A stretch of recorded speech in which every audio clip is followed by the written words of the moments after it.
Hello everyone, this is Crystal Putoff, and what you are looking at is obviously not a Pysanka. This is a print, well, it's a calendar that I bought from an artist by the name of Ruth Inman, and she does abstract art. So this is a picture. If you saw this in person, you would see that there's things glued onto it, like this is actually a piece of fabric. She does abstract, and I have learned a lot from Ruth about painting and the process. I don't do a lot of abstract painting. I've done some. I did the neurological, or not, neurographic piece of art that was inspired by a class I took from her. But she talks about when you create an abstract that it starts out, you put a background down, it looks really pretty, and then you start doing other things to it and it looks so messy, and you think, what is going to happen to this? Is this, what is going on here? But then you keep working on it and you keep working on it, and eventually you see the beauty of it come through, and it comes together. And so she will say that very often about her abstracts, that you got to get it messy. It has to be ugly. You have to go through that messy stage before you get to the beautiful end product. And this is one of them that I really liked. This was March. So what I want to share with you is the messiness. And I find that's kind of a life lesson. Sometimes things have to get messy. And this is an ostrich egg. I did this. I started this. It didn't look anything like this. I started this a couple years ago. I wanted to do an ostrich egg with a really deep etch.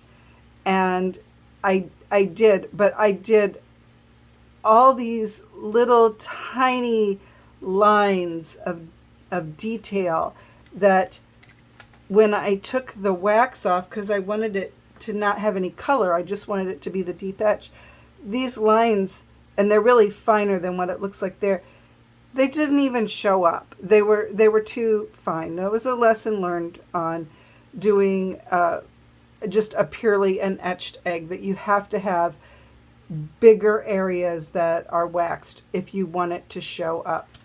So I thought, well, okay, no problem. I'll just dye it.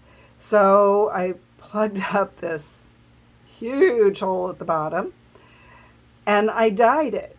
But what happened then, and I don't know if you can see it, but there's some really deep pores in this egg, and some of them were so deep you could actually see through the egg. If you look through the hole in the bottom, and I don't know, it probably isn't going to show up on the camera, you can actually see where the dye got inside and ran over. So the egg wouldn't dye. It was all blotchy looking. So I thought, okay, I'm going to take all that color off. Well, then because of the deep pores, I couldn't get all the color off.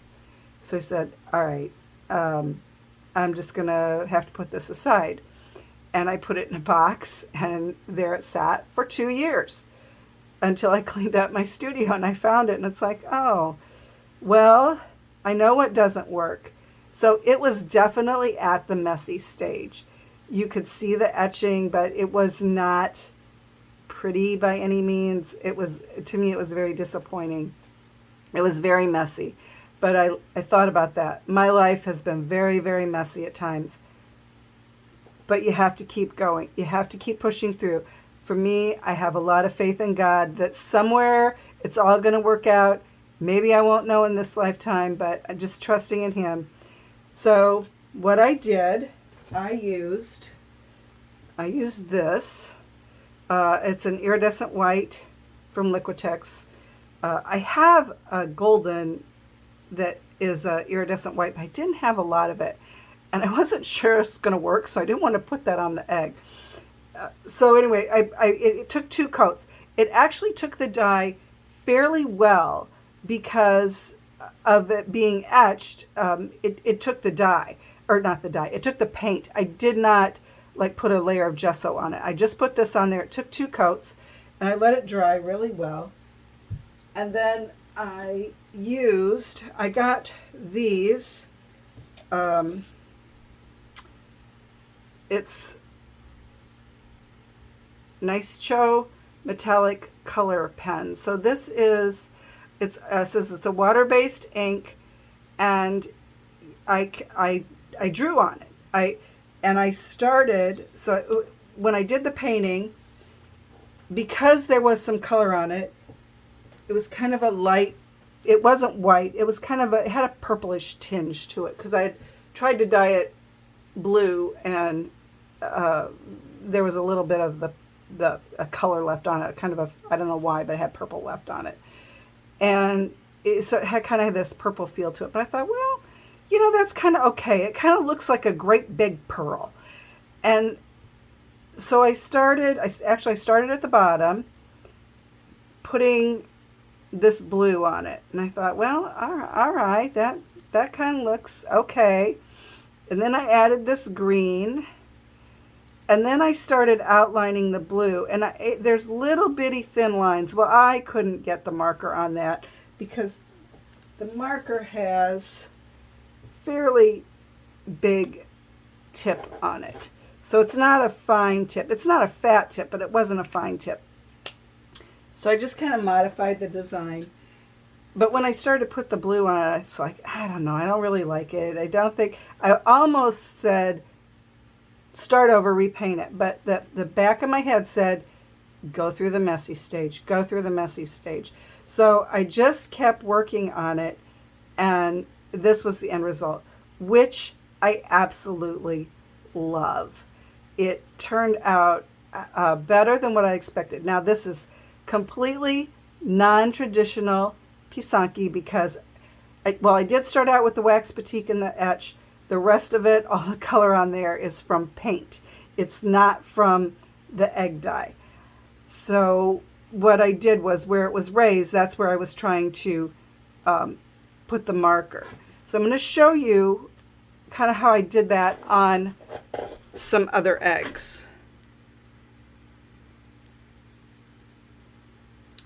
So these are 2 chicken eggs that I used the same paint on these.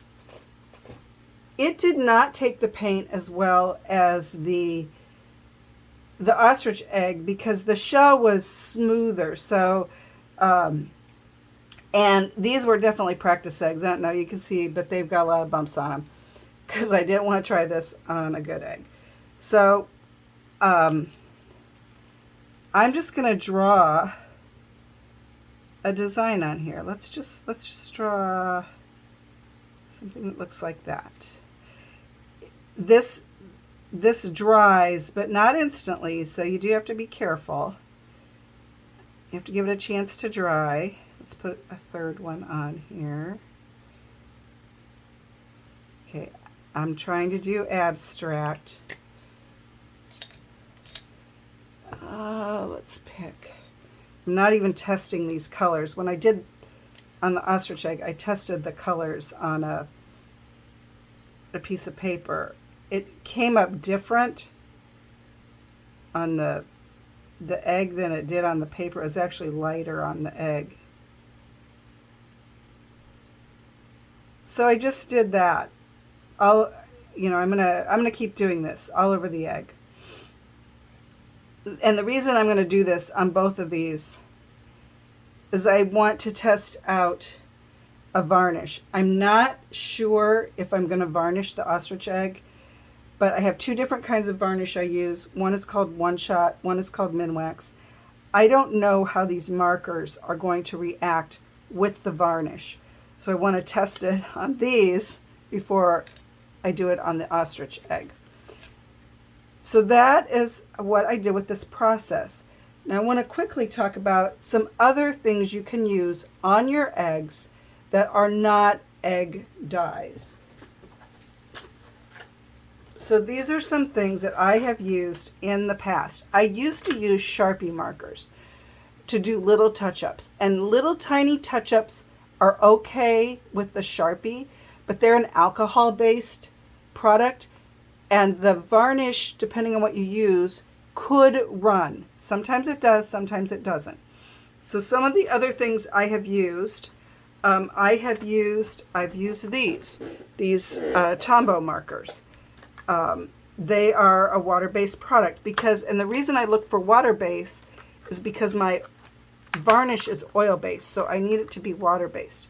Now, the challenge with using something like this, and it's not going to work on these probably because they're painted, is these are meant for using on paper.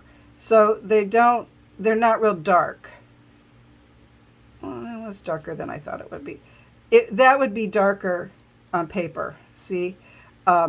Because it's not absorbing. These are meant to absorb into something, and they won't. That would also, this would wipe off of here. See? Okay. I don't know if these would do that or not. No, those seem to dry and stick. So you can use the Tombow markers. They come in different colors. They will hold up to the varnish. I've used them and that worked. Another thing, rather than a Sharpie, you can use these micron pens. They come in different size tips, and they'll work on an egg. So they'll make lines that are pretty permanent once they dry. So you can use those if you have little touch-ups you need to do. The other thing you can use I have used are these Posca pens. You don't want to do it too thick because this could rub off with the varnish. So just be aware of that with these, where if you're putting it on a big area, you want to very lightly do the varnish. And I can't remember now which one it was. If it was probably the One Shot, that it didn't like drip off or smear. It just sort of came off. And maybe that might have been due to other factors too. But these, again, this is an acrylic paint marker similar to these markers, and they come in different sizes. These are the smaller tips, just kind of going over that other line so you can see that works, and they come in different colors. I like these with the pin type to do the fine. So this is a PC1MR pin type 0.7 mm. I had to actually order these from Dick Blick because I couldn't find them in the store. And then here's this one on here too. So this one's blue. They come in different colors. So these are different things that you can use on your eggs if you have little touch-up areas. These will work. Now be aware, the colors may not exactly match your color on your egg. If you're like, oh, I forgot to put that little blue thing on there, I'm going to touch it up with this. Well, this may not be the same exact blue. You might have to actually remove the dye in that area and fix it, which is another video. But those are things that you can use on your egg. It is non-traditional, but what I like to say is, this is my egg, and if I want to put marker on it, I can put marker on it. If this is what I want to do with it, I can do that. And I am so excited about the way this turned out. And the other thing that was cool about it is that, so I have these different pinwheels here for happiness. So as I was going over with the marker, I got to think about, the happiness and the joy, and flowers for wisdom, wheat for the body of Christ, little stair steps going to heaven, an everlasting life band going around the egg. So anyway, I got to rethink about all the symbols. So you got to go through those messy stages in life to get to the glory part. You just have to trust, faith. It is not easy at times. It is very hard at times to get through that stage. I'm so grateful for my friend Ruth that has taught me through her art about messiness is okay. it will be beautiful in the end. So thank you very much for watching. Thank you for your support. And I am also going to link Ruth's website in the comments if you want to look at some more of her art as well. Thanks for watching.